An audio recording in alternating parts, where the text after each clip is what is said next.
শুভ দুপুর বন্ধুরা, প্রত্যেক দিনের মতো রান্নাবাড়ির দিকে চলে আসছি। দেখো কি রান্নাবাড়ি করতেছি।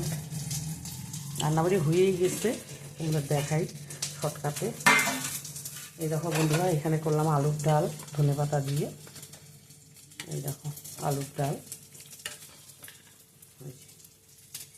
এখানে করছি তোমার আলুর ডাল। আর এখানে করলাম বন্ধুরা ফুলকপি দিয়ে পেঁয়াজ ফুলিয়ে আলুকে লাল লাল করে একটু ভাজা করলাম। এই দেখো। আর এখানে বন্ধুরা মাছ ভাজা বসাইছি, ভাজাই খাবো, ডালের সঙ্গে ভালো লাগবে।